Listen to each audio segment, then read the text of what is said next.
Hey y'all, so I'm wrapping up the year, closing out my virtual book club reading of Life Behind a Veil. And it is Blacks in Louisville, Kentucky from 1865 to 1930.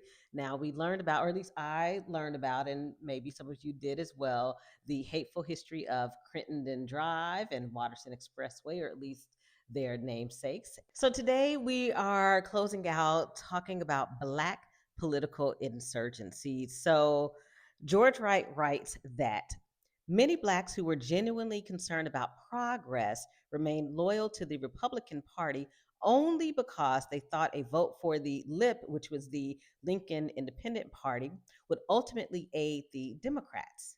In the years from 1970 to 1930, when young Blacks were calling for a break with the Republicans, the Democratic Party still denounced Blacks. In campaign after campaign, Democratic election officials publicized the number of registered Black voters to arouse white citizens against the threat of Negro domination. In 1921, of the slightly more than 25 registered Black voters, 99% were Republicans, while 57 Black voters claimed affiliation with the Democratic Party. These startling figures, the Democrats warned Louisville's white citizens, emphasized the solemn duty of every white person to register in October and to vote in November. There are in this city 10,000 white men who did not register last year and 26,000 white women who did not register. There are almost enough unregistered white women to cancel the entire Negro vote. The Democrats claim that in urban areas, no more than 82% of the people eligible to vote actually did so.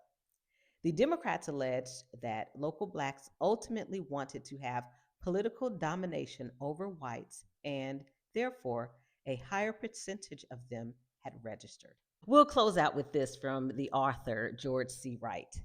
In 1923, Kenrick Lewis, Democratic campaign chairman, produced statistics allegedly proving that numerous Blacks were illegally registered. In three selected all Black precincts, no Black Democrats were registered, compared to 611 Republicans. This led Democrats to assume that someone had tampered with the registration records. The Post, a strongly partisan Democratic paper, ran a series of articles attacking the high number of Blacks registered as Republicans